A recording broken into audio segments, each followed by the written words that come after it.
everyone, it's Kerry back with you today.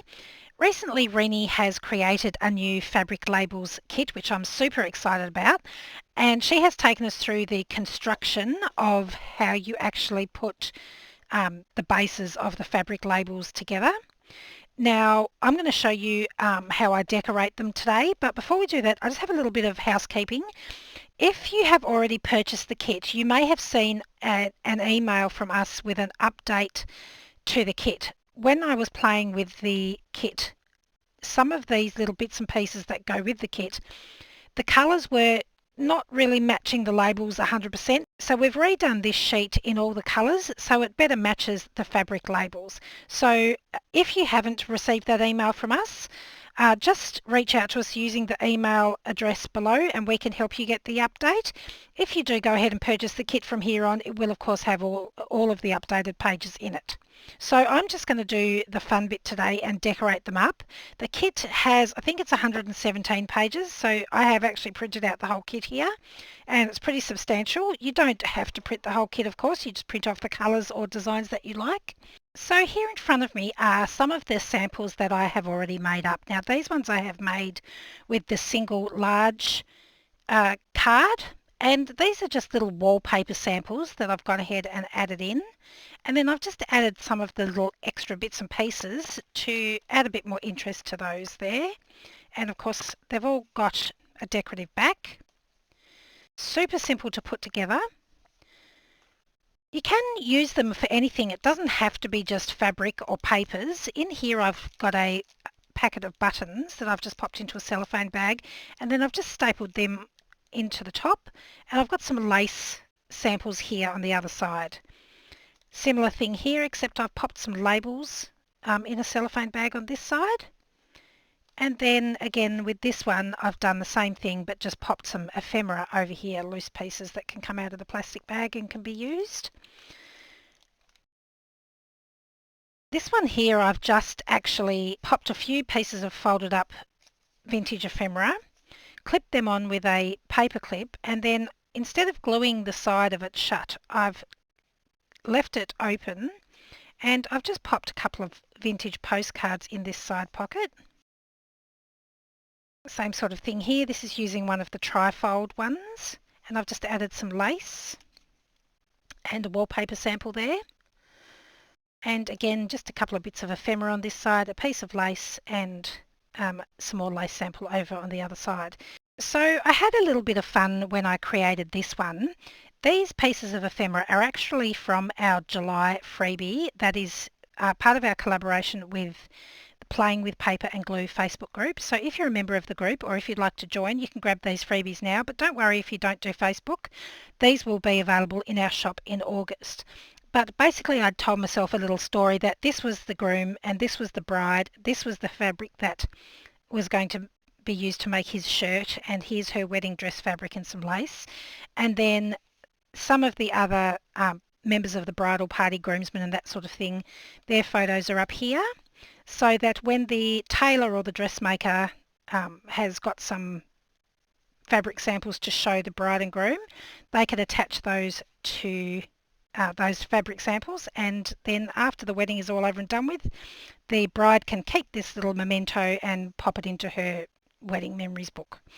Anyway, that was just a bit random and came to me while I was creating that, but a bit of fun.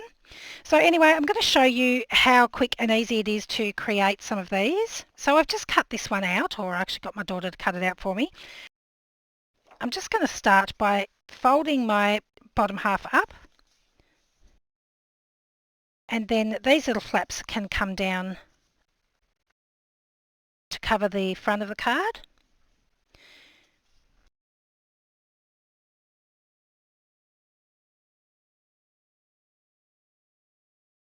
Now, of course, you can make this into a trifold where you could, have a lace sample, wallpaper and some buttons or whatever you like, or you can cut these down individually and just have them as a single standalone sample. So I'm going to do that with this one today. So I've just brought in some bits of lace here, and then here's the bits and pieces that I've cut out from the strips and the bits and pieces to use. So to begin with, I'm just going to pick some bits of lace. And this is a great project for scraps and, you know, all the bits that you've got hanging around that you don't know what to do with.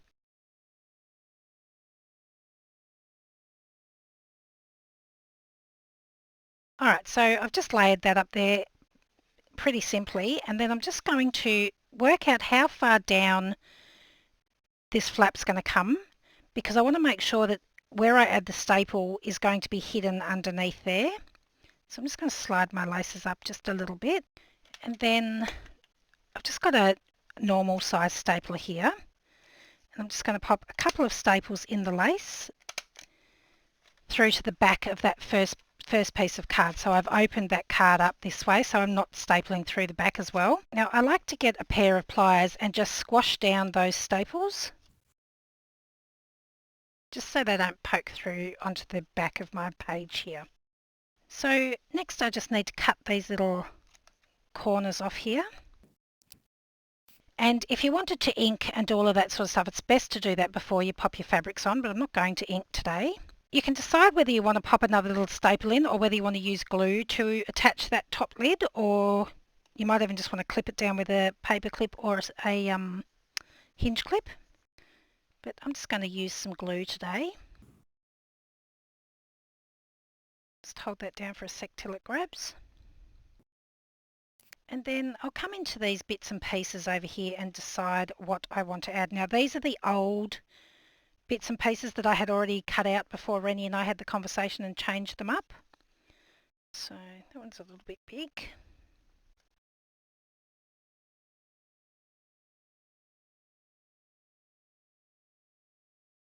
I'll cut this one down a bit more. And they're all designed to be cut or snipped and torn to however you would like them.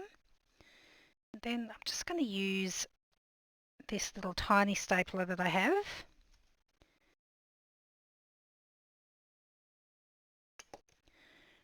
To add that onto the lace. Then, do I want to add something else maybe?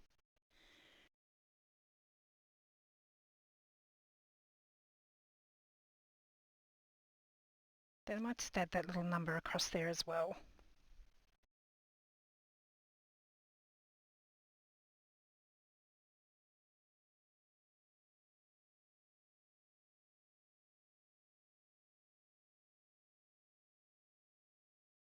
There we go. So that's one cute little lace sample there. Just trim that lace down a little bit. So very quick and easy to put together. And I just realised I haven't glued my pocket closed. So I'm just going to pop a little bit of glue on the inside there and on the inside there. Of course, you could leave one side open if you wanted to make it into like a side loading pocket. And just glue that closed there. So there we go, that's our first little fabric sampler. So I've got one of these giant ones here. I'm just going to fold that in half. Again, I've already cut it out. So fold that in half and then fold the flat part down. And this time I think I'll make it into like a little document holder.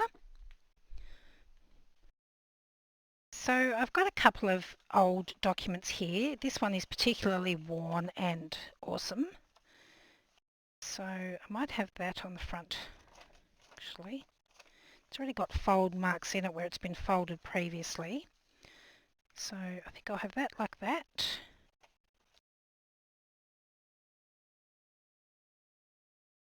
Just straighten that fold up there. And then I'll fold this side in a little bit. That can sit underneath. And then for our last document,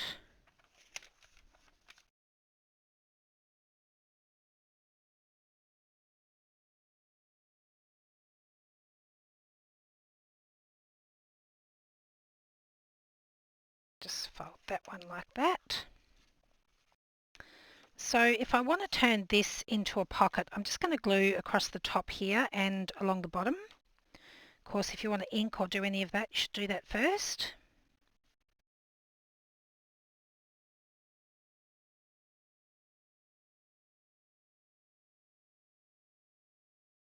So I'll just press those down.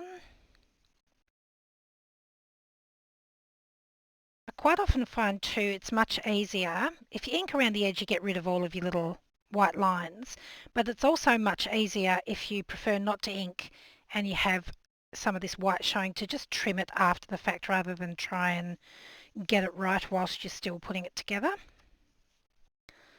So just trim off my corners.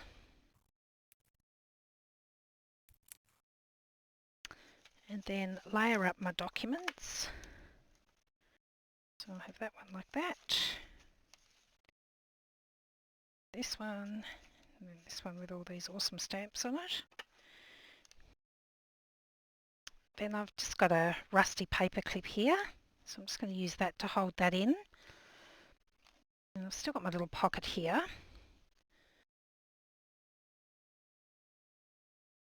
I'm going to turn it over to the back and pop a little notch hole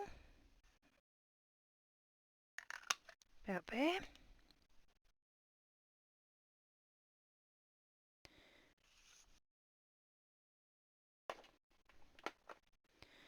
Just going to pop a little bit of ink on that white background, like that.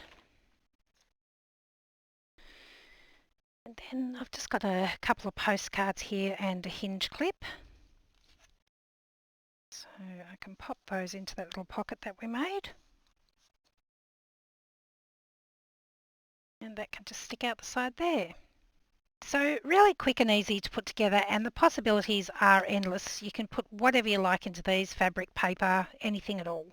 So I'm going to work on one of these trifold ones now, but I just wanted to point out that different papers print differently as with all digital. So on this one here, I've actually printed it on matte photo paper, and you can see my darker colours are a lot darker and quite vivid. This is the same file, but this one I've printed on just a presentation type digital paper.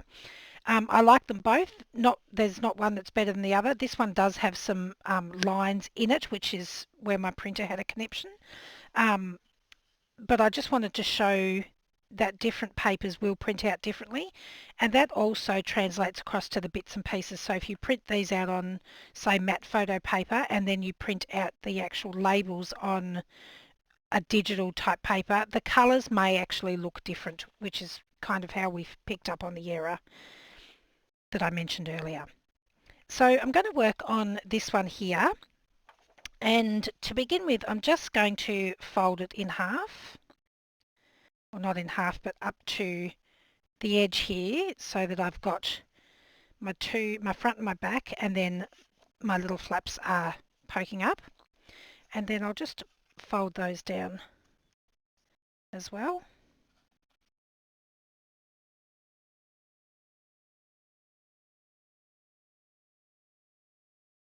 Okay, so I like to leave my gluing till after I've attached my bits and pieces, because I find it easier to attach things. So I'm just going to select the bits and pieces that I want.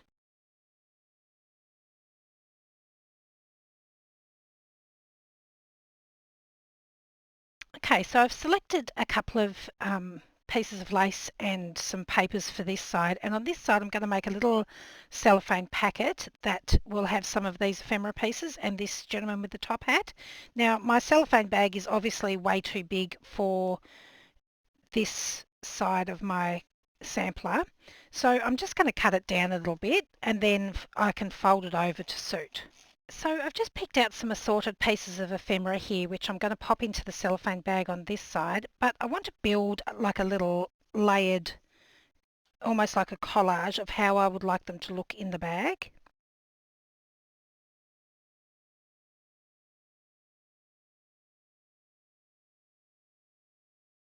Then I'm just going to secure that at the bottom with a paper clip. Now you could, of course, just glue them to each other, but I want to leave them as loose pieces that can be pulled out of the cellophane bag and used by whoever gets it. So that should be alright like that. Pop that into the cellophane bag. Then I'm just going to make sure that's going to fit, which it does. So now I'm going to seal the bag just by using some sticky tape to fold this extra piece over the back. Now I don't want to seal this right flush up against this piece of ephemera because I need a space to be able to staple the bag in. So I'm just going to leave myself a couple of millimetres at the top there where I can staple. So hopefully you can see I've just got a little tiny bit of space here. So when I come to staple it in, I'm going to align it where I'd like it at the bottom. I haven't glued this shut yet, so I can then take my stapler and I'm just stapling through this one layer here, which will be covered up by the top flap. And I'm just going to pop a couple of staples in that little part of the bag at the top there. Sorry about the glare. So that hasn't attached any of the individual pieces of ephemera. And then I'm going to do the same over on this side, except with this piece of paper, which is very fragile, I'm just going to glue that down to the base. Then again, making sure I'm only stapling through this top layer, I'm just going to add these pieces of lace and trim with the stapler.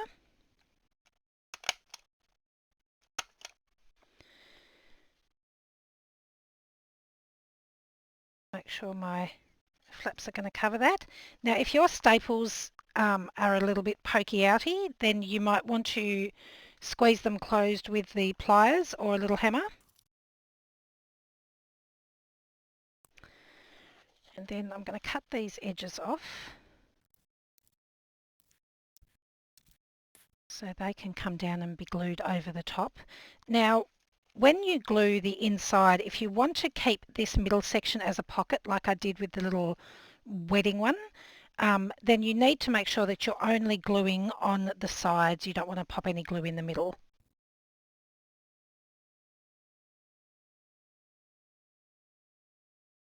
And then when I glue the top, I'm just going to put a little bit around the edges and a bit in the middle.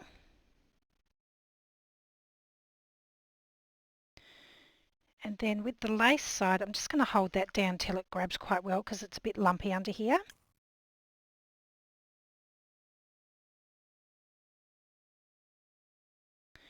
Then I'll take these little extra pieces of ephemera. I'm just going to tuck that up under there. I can still just manage it. Staple these little pieces of ephemera to the lace. Thing like that. Oops, it hasn't caught very well. Stapled it into a hole.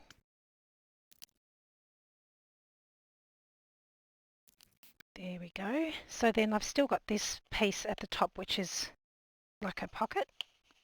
Before I fold the two halves in, I want to make sure my glue is really dry. I didn't do that on one of the previous ones and it ended up buckling a little bit in the middle. So it's best to leave it to dry completely. So I'll just bring this one in. This was the one that I didn't let it dry completely. So you can see I've just got a bit of the paper is buckling here.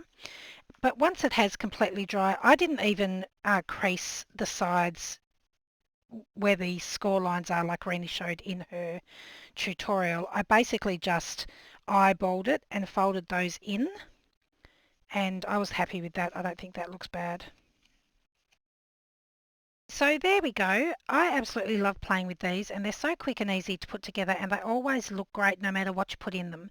You can even use them like this one here for packaging, say you're selling buttons or pearls or something. You could easily cut that in half and just use it as the packaging for the items that you're selling in your Etsy shop or whatever.